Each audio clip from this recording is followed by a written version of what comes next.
On today's episode, we will interview Alice Castle, who writes the London Murder Mystery series. We will highlight yet another book club, and we will also discuss what we are currently reading. Welcome.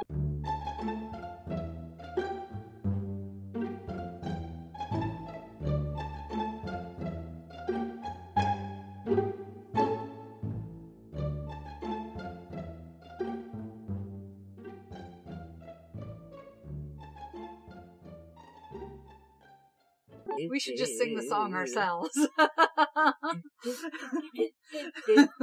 Hello, and welcome to another bookend episode of It Was a Dark and Stormy Book Club. We're your hosts, Ann Dark and Tracy Stormy. We are excited today. We have our first international interview.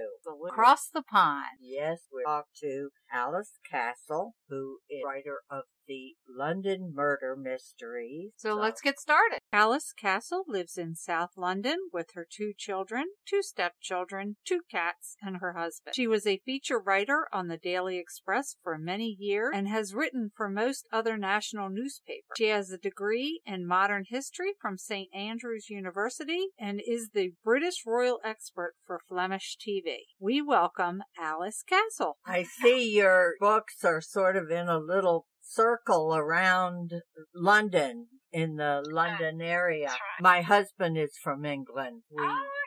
Where's he from? Well, he was born in South Shields, and then he lived most of his life in Malvern and Luton. Oh, okay. Malvern's very pretty, isn't it? Yes, it's lovely. We went over about 4 years ago, and I loved it over there. Yeah, no, it's great. I love London. I could live in London very easily. Oh, well, I'm a big London fan. Obviously, yes, I love it. I know it's rather pricey over there, but oh my goodness, it's ridiculous. Yeah, house prices are absurd, which is good for me, but not so good for people trying to move into the area. Yes.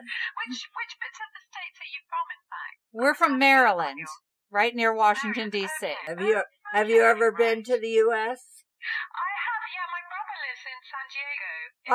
In California. That's great. Yeah, which of course is lovely. Yes. And I've been to New York a few times, but I haven't been to Maryland. I'll have to put it on my list. Yes, please do. Yes, we have in April, there's a called Malice Domestic. It's a big mystery writers conference here. You should come some year. We plan on going next year. Oh, that would be fun. Yeah, I'll have to look out for it. And also the biscuits come from Maryland, don't they? Oh, yes. Oh, yes. Which is important. Oh, yes, definitely. Welcome, Alice. We appreciate your time. We're thrilled to have you with us. What kind of research did you have to do to create your characters and your storyline? Well, I didn't do much research for my characters, really. What I was aiming for with my sleuth in particular, the main character, Beth, who is the one who solves the mystery, I was trying to make her a little bit different from the run-of-the-mill detective that you tend to come across. So, A, she's a woman, yes. B, she's a mother, and she's a little bit on the back foot in the area that she lives in because she's much poorer than other people, and she's always kind of struggling a little bit. She's a little bit of an underdog. That makes her a little bit more interesting and relatable as well. I was sort of aiming to find someone who was a little bit like one of Agatha Christie's detectives, in that they're brilliant at detecting, but they're also quite unusual characters, like Miss Marple. You would never think from looking at her that she would be such a brilliant detective. Oh, that's a good correlation. So I wanted my sleuth to be like that, That's sort of, a bit of a surprise, really. And since you used to live in the area, I think Dulwich is in this book, in the first book, is a character in the book. Yes, it is. Yes, and in the second book as well. The second book is quite a lot about a picture gallery in Dulwich, which is very famous for people living in the area, and very beautiful. It's a lot about the architecture and the paintings that are in the gallery. So yes, you're quite right.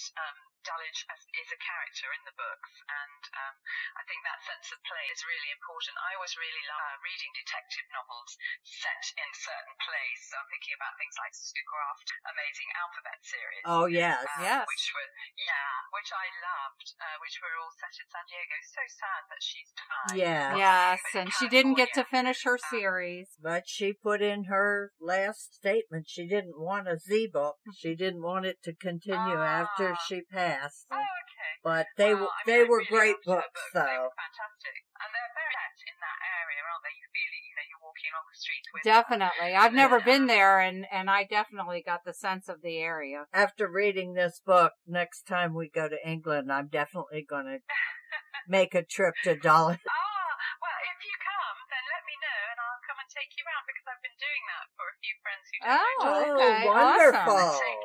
Taking them to the places in the book and showing them Field trip. Field trip, yes. You with a friend, Oh, I'd love it's that. really fun to do that. Yeah, no, that would be lovely. I'd love to show you around.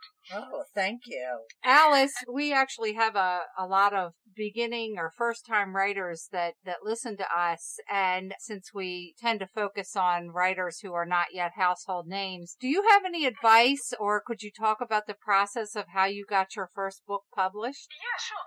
Death and Dullage isn't my first book, in fact. The first book I wrote was in the chick lit romantic fiction genre, and it was very, very difficult to get a publisher. It was a terrible slog. So when I wrote Death and Dullage, which was a completely different type of fiction, I decided to do things differently. I didn't go for one of the big traditional publishers. I thought I would try independent publishers first and see how I did with those.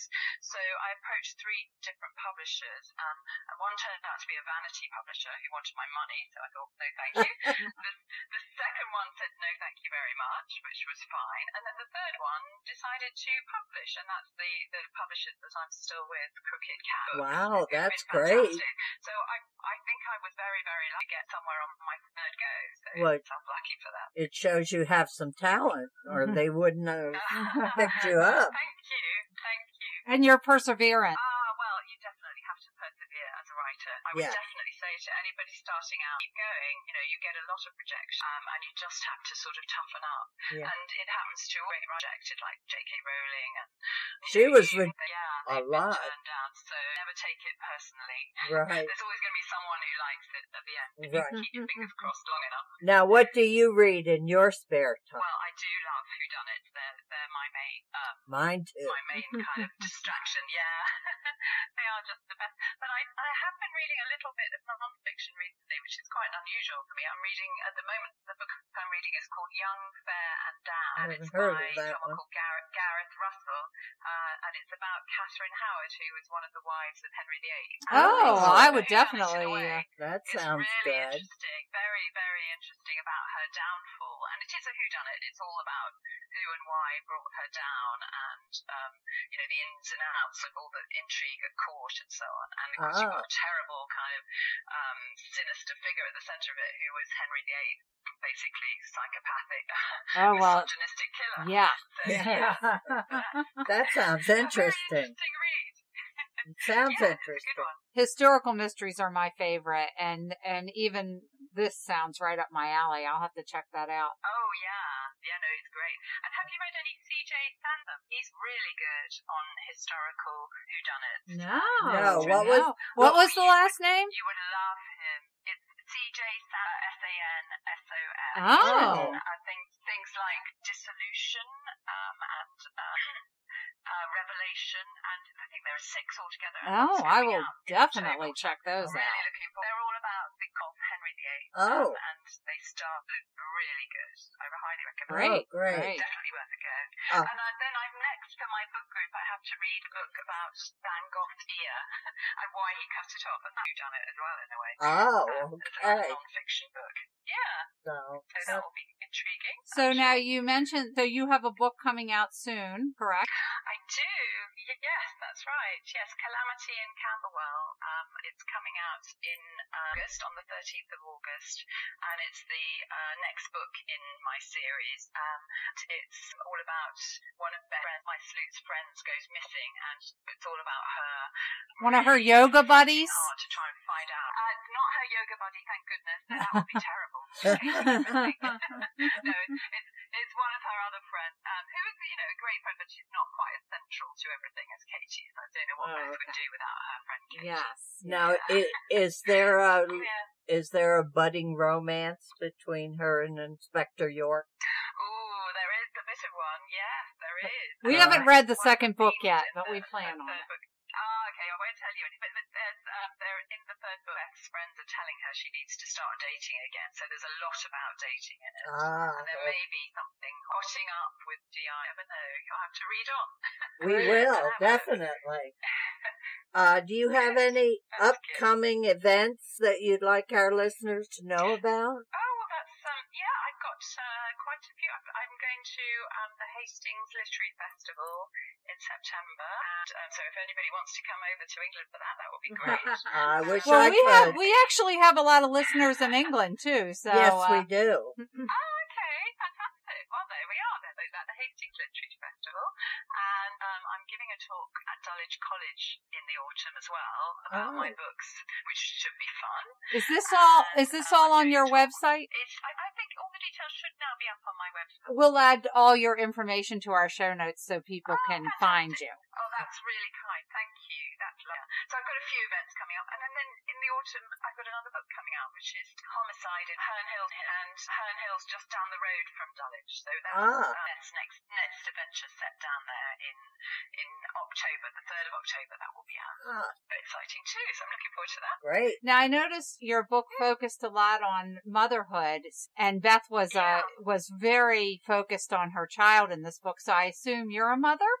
I am a mother. Yes, I have 2 daughters. Did it definitely shine through in this book? Okay.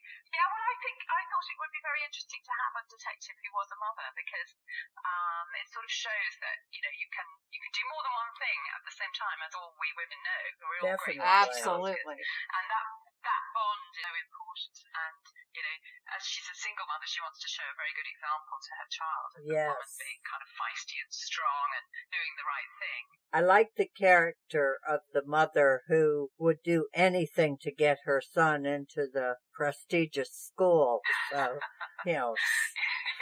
4 different instruments. Continue. Not exaggerating at all with that. That is absolutely the way people are. I know some people like that. I think we all know people like that. Yeah. Now, this isn't on your list of questions, but what do you think about the role of women in mysteries today? How do you think it's changed from being a victim to a protagonist? Well, yeah, I think it's a very, very change, isn't it, too? And I think as a writer, I found it really essential not to write about women all the time. I think it's just so tired, and it encourages this stereotype that women are always unable to sort things out themselves and are just waiting to be saved from situations. I'd much rather write about interesting women who have their own agency and are quite feisty, and I think most people feel the same way. Most people buying are women. And yes, that's true. We don't see ourselves as victims generally. Yeah, absolutely. Yeah. I just think it's more interesting in every possible way. And also it's such a cliche now of the woman on the slab, or the male detective standing over her. Yes. I didn't really want to add to that genre. No. Although I do have some women victims, I have to say, in the book. Yeah. It's not the same, really. They're not just kind of hapless victims who just, get clunked on the head and that's that. Beth wasn't a particularly strong woman, but she's learning. She's getting there, learning. She's taking baby steps, but she's going to be a tough lady by the time she's finished. She's very determined. Yes. And she's quite reckless as well. She takes a lot of chances that I would never take. Well, that's what makes it fun. Dark alleyway. Yeah. I would not have gone to confront the professor's wife. I wouldn't do half the things she does. I'm hiding behind my fingers thinking, are you sure about this? That's what she wants to do. But I don't think she really knows what she wants to do. She just knows what's right, and she's going to find the answers. She gets carried away. Yes. Absolutely. And curiosity is one of her strongest characteristics. And that made her very endearing to me. That's lovely to hear. And she had to be fun to write. I'm very fond of her. Yeah, absolutely. I love writing writing the books. They're really, really fun. And, it's quite funny just poking a bit of gentle humour at people in Dulwich as well. And they seem to be taking it very well. Oh, good. That's awesome. Yeah, they all laugh a lot of fun, That's which great. Is great. But I think it's all done from a place of love. I think Dulwich is a beautiful place to live. I think